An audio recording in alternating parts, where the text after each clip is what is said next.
Getting asked out on the day of the summer festival. How romantic is that? I'm Victoria.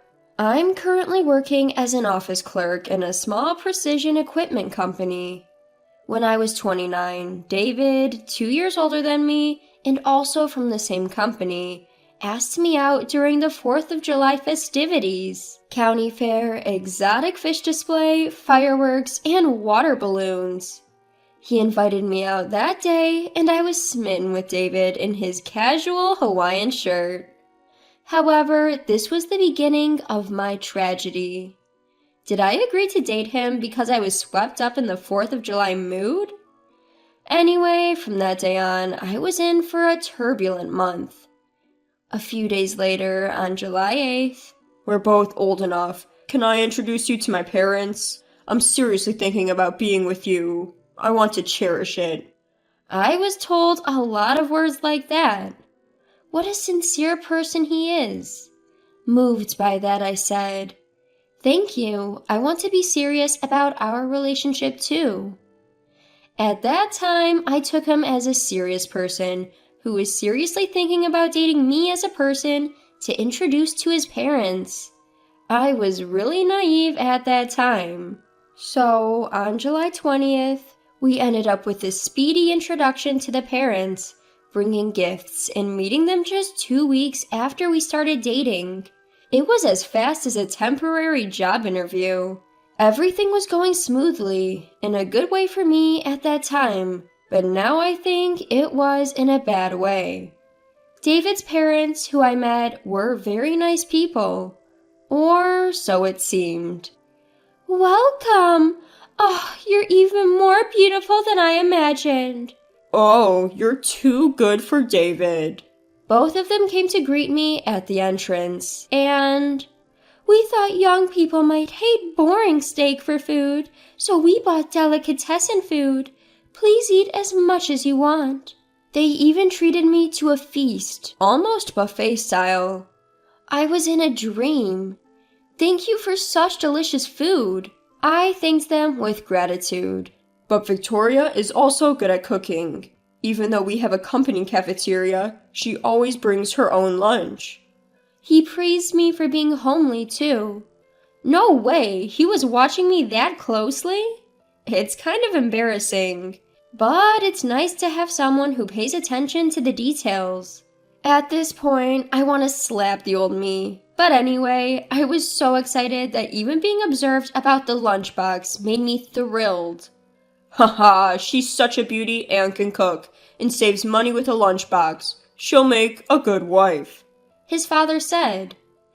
"This is it. Get married soon, you guys. We seem to get along with her, David. If you don't get married soon, she'll be taken by someone else. At least register the marriage." The conversation even slid to marriage. Even then, I found myself thinking, I'm loved to the point where people might think I want to get married soon. I was ready to dive headfirst into anything, even if there wasn't a visible opening. "So here goes," David said. "What do you think? We're both at a good age. We could get along well. I think you're more wonderful than anyone I've dated before, Victoria. I want you to be my wife as soon as possible. I want you to make the lunch you eat in the cafeteria for me too." Oh, thank you," I replied. I, Victoria, had so many things to react to. I agreed despite the pink cloudiness of my brain. "Let's do the wedding later, but how about we register our marriage for now? It's sudden, but what about August 8th? My mother says it's a lucky and auspicious date. My parents say we can live together until we find a new home. Of course, we think living together is just temporary until we find a new home, and after that, it's up to us whether we continue living together or move to a new place. You can bring just the essentials for now, and gradually move the rest of your stuff from your house." He proposed. That's how, after a month of dating, I found myself in the whirlwind process of registering our marriage. My father-in-law said on the bright day, "I'm taking a paid leave. I'll go too." And even the mother-in-law came along, leading to a large group of us going to the city hall. Then something happened at the city hall.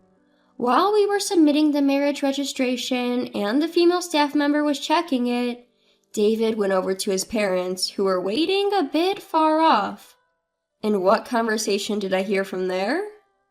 "Once the marriage registration is submitted, she's ours." Now she can't run away. We've got our golden goose. I couldn't believe my ears. In fact, I doubted them. After all, I couldn't imagine such a conversation from their previous friendly attitude. My in-laws were laughing vulgarly. And then my husband was saying something like, "Gotta catch 'em all," laughing in an equally crude manner. It was a quiet city hall. Their conversation was completely audible to me. The staff member and I looked at each other. Then she glanced at the marriage registration in her hand, then quietly asked me, "What do you want to do?" "Huh?" I asked. "There are no omissions. We can accept it. But what do you want to do?" The staff member quietly moved the documents from her lower desk to the counter between us. "This document decides your life." She said that, then lowered her eyes. I took it and silently put it in my bag. There probably aren't many times when a submitted marriage registration is taken back at the counter, but I would later be grateful for the clerk's quick thinking. When I got home, "All right, Victoria, hand over your checkbook," they said almost as soon as I took off my shoes at the entrance. Huh? I was taken aback. "You are now the bride of this house by holding that document earlier. That means you've become our source of income. Come on, quickly." I took a second look at my mother-in-law's face in surprise. The tone of her voice had clearly dropped. It may have been my imagination, but even her facial expression seemed to have changed. Even my father-in-law said, "Your mother is right. You're our daughter-in-law. You should listen to everything your parents say." When you're surrounded by everyone, there is no escape. I had no choice but to pull out my savings book with trembling hands. $40,000.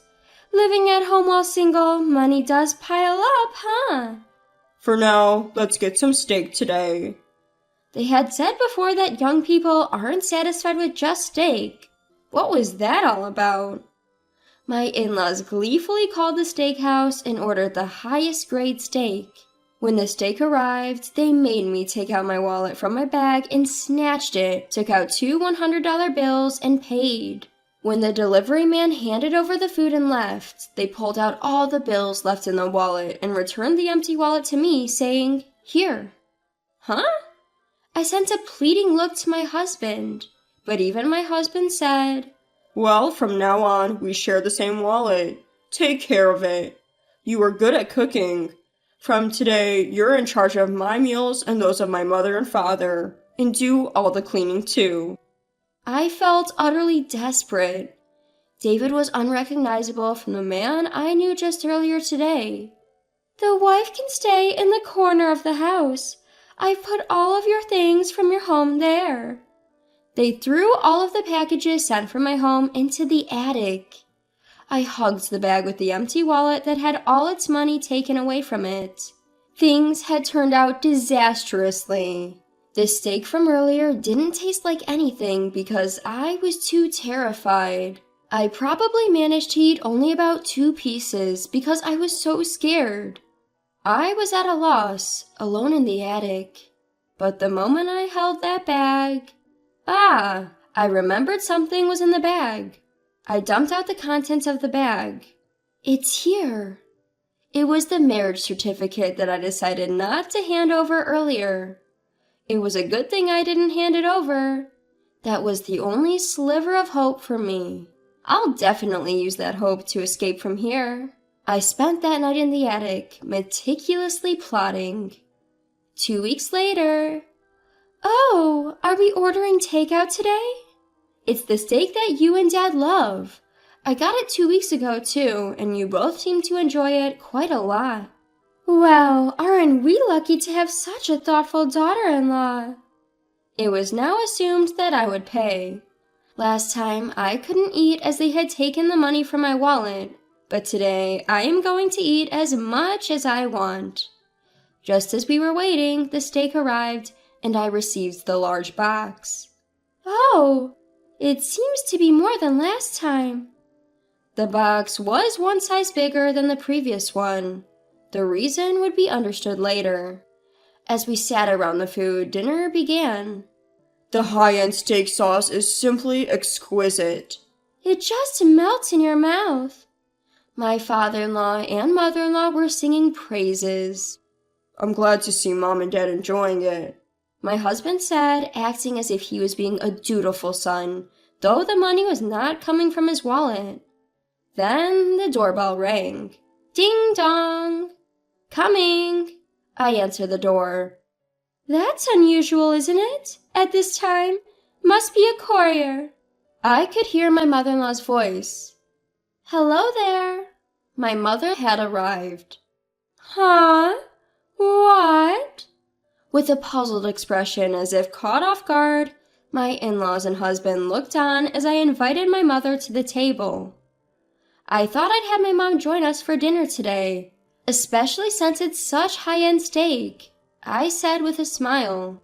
My in-laws and husband seemed perplexed. They didn't know she was invited. I suppose they didn't have a reason to decline, though. Awkwardly, my father-in-law and mother-in-law cleared some space, into which my mother came and sat down. Well, she began as she picked up her utensils while everyone else continued their meals. I brought what I was asked to. Thank you, Mom, I replied. My father-in-law seemed to feel bad. Oh no, we can't accept this, he mumbled, probably thinking it was a hostess gift. But what my mother brought out wasn't a gift, but an envelope. I took it, pulled out a piece of paper, and started reading it out loud. I decided to play my trump card. I didn't submit it. Boom! I thrust it in front of the three of them. Seeing it, the three of them opened their mouths in surprise. I said I did not submit the marriage license. I held up the paper lined with red ink taut in both hands. It clearly stated the submission date of August 8th. Why? But we went to the office. I heard my mother-in-law's raspy, strained voice. Because I heard you. Once the marriage license is submitted, she's ours. In the conversation that went, she can't escape now. That's why the office worker stops me from submitting it. Now I'm really glad I stopped. And then, the paper I held taut, I slightly adjusted its position in my hand and ripped it up in front of everyone. Oh! My mother-in-law let out a scream with her mouth still open.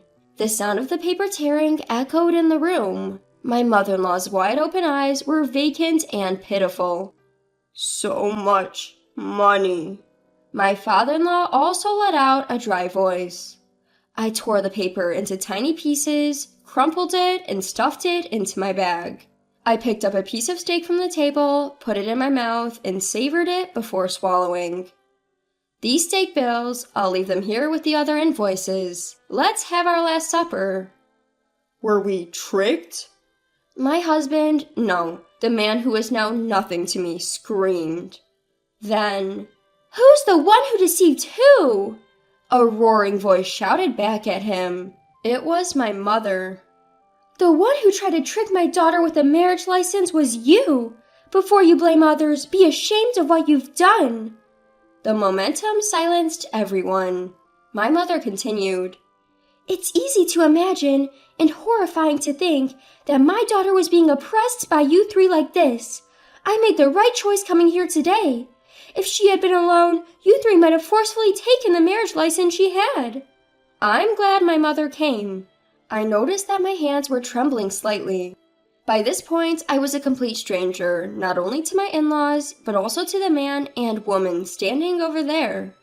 My fake in-laws and husband would simply have to accept the harsh reality of the costs for the purchased items they would have to shoulder. All three of them were so disheartened that none of them even felt like eating the steak. But I was in a different mood. I ate as much steak as I could fit into my stomach, making up for what I hadn't eaten previously. It tasted like victory, and it was absolutely delicious. My mother also ate quite a bit, but there was still leftover steak. Then, "Can we take the leftovers?" my mother asked, pulling out a Tupperware container she had brought with her. I chuckled a bit, thinking that she had planned this from the beginning. "Sure, it would be a waste to leave it here," I responded. I went to fetch my suitcase from the attic room. "Then, goodbye. Thank you for having us for the past 2 weeks," I said as my mother and I got into our car and drove off. "Really, you've had a rough time with this, haven't you?" my mother commented from the car. "We must be more careful. We rashly agreed to your marriage without considering the timing." My mother said that from inside the car. After that, of course, I spread the news of David's and his family's outrageous behavior around the office. Word got to my boss, who was appalled and questioned his character. As a result, he was transferred to our company's only branch office in Kyrgyzstan. It's odd that our only branch is overseas, let alone in Kyrgyzstan, but the country is thriving in precision machinery production, so our company has a branch there. It's a place so far away, it's known as a dead-end job within our company, hence its nickname, Ghost Station. A place where one ceases to exist. With him being sent off to the ghost station, he naturally had no ties to me anymore. As for his family, they were unable to pay for the invoices, and despite borrowing money from payday loans, they eventually had to flee in the night. The following year, during the summer festival, I peeked into their property, and it had been turned into a parking lot. "It's a parking lot, huh?" "It sure is a parking lot." I stood there, taking in the sight with my new boyfriend. "Shall we go to the festival?" "Sure." My new boyfriend was just in a t-shirt and jeans, but it's way better than a Hawaiian shirt. Looking forward to the fireworks, I held his hand.